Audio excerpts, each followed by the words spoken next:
Joseph, welcome and thank you for making the time today. Really appreciate it and good to see you again. Good to see you, Les. Yeah, look, at your event in New York and over lunch, you actually raised some really good points that have got me thinking since, and I'd love to go deeper on a few of those today if I could. Love to. Yeah, excellent. Look, you've been writing recently about some the customer experience that don't rise gradually, they jump. And like the moment that Amazon or Uber sets a new standard, then suddenly every business has to reach out for that, including your local plumber or your accountant. So love for you to unpack that for us a bit more. What does it mean for small business owners when they're trying to chase that same level of achievement? Well, I absolutely hate it as a small business owner that I have to follow Amazon. But Yeah. whether I hate it or not, that is the reality of the world today. And quite frankly, customers are unreasonable. They're unreasonable until we're the Mm, customer, and then suddenly it's totally reasonable. Amazon has absolutely. done this to Juicy. me, right? Yeah.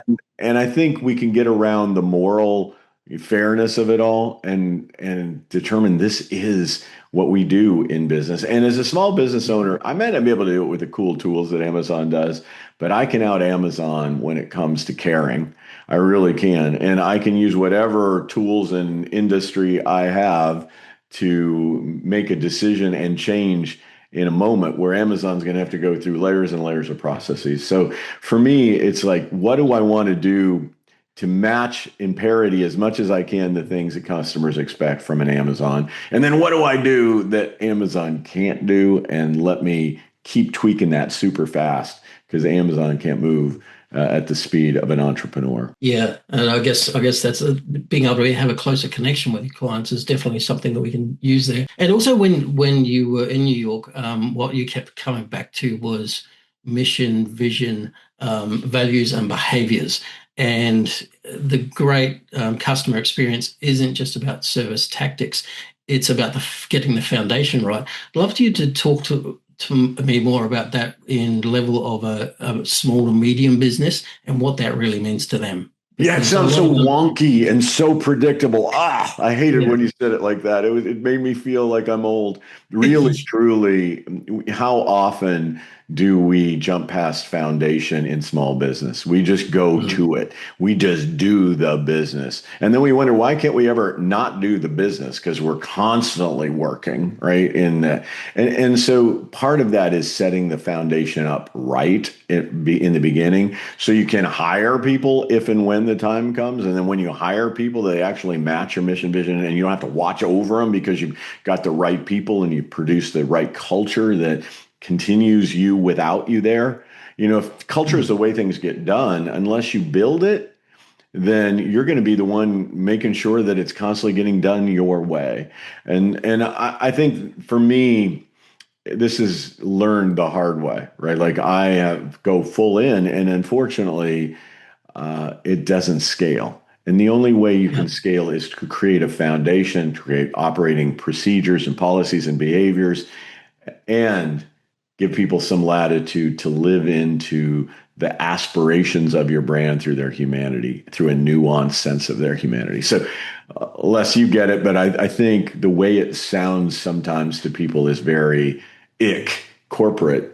When in yeah, truth, the only way you ever get to a company buying you out at or scaling at a level where people look at you as corporate is to put these foundational elements in play, and not at the level of precision that say an Amazon does, but clearly as foundational building blocks. yeah. I love how you said that you've got to make it aspirational. I think it's not the words that count. It's about how it makes somebody feel to want to be achieve that. And you talked about in the Ritz Carlton and even the way that you shape your company. I love how you shape that. Um, Obviously, we talked there, and my work is implementation of CRMs, automation, and AI into small businesses or small to medium businesses. Done well, that actually gives them a good backbone that the big brands have always had. But done badly, it can also strip out humanity. I'd love your opinion on where the line on that is. Where does technology amplify the customer experience versus when it takes away from it? Well, first off, what you do is incredibly important to business. So let's start with the premise that CRMs, without a Mm. customer relationship management database, you really have just note cards probably on your customers. And I mean, we've had them since, salespeople would write down the names of leads and they had all these things. But, really systematized, integrated technology, usable format. These things are the difference between me being able to quickly know, what was my conversation with Les in New York City, given that I spoke to a lot of people, and then being able to use what I know to serve you effectively today. It is critically important. So God bless you for getting this. And I think many small business owners have not systematized this, have not made it efficient, have not made it usable. So having someone who curates all that is incredibly invaluable. Look, great consultants in any space are in the tree looking down at the maze, and the person that you're serving is in the maze. You're telling them, don't go left because there is no cheese going left. There's cheese going That's right. right. Go right. And it's our role, I think, as consultants to help people have an efficient path to their successful outcome. And Mm. when it comes to the use of CRMs, it is mind-numbingly crazy.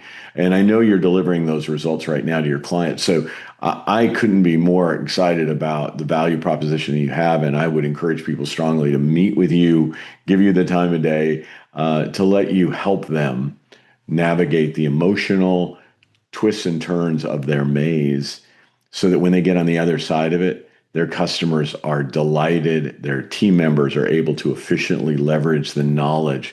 And customer knowledge is one of the greatest assets any organization has. Absolutely. And you can only act on what you can measure. So if you have got that data there and that specifically per customer or across the board, it makes so much difference.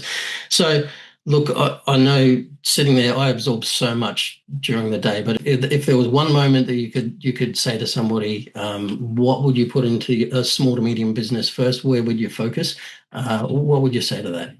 Well, one of the first things is knowing who you are in the marketplace. What is your personality as a brand? How do you make that personality come alive at all the right touch points in a customer journey? How do you make sure a brand feels like it's dealing with a credible personality? And I look at you right now, Les, and you're standing up as we do a podcast. That is a differentiator to me. Like very few people actually stand and animate when they're doing podcasts. It speaks to your personality.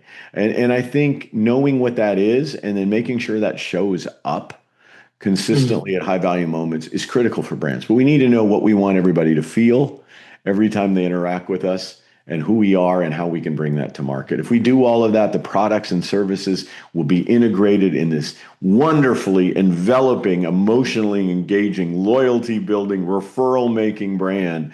And I think all of us in small business want that so that we can become as big as we want to become and get out whenever we want to get out. I agree. And I think on the back end of that was what you were talking about is if you know who you are, you also know who your client is, right? Yeah. Oh, well, and Yeah. the way, and once you know that, you need to catalog it in a good CRM so that you can refresh that and make sure your offerings tie into it. So I think it's a lovely virtuous cycle we're talking about right now. Yeah. Well, thank you so much, Joseph.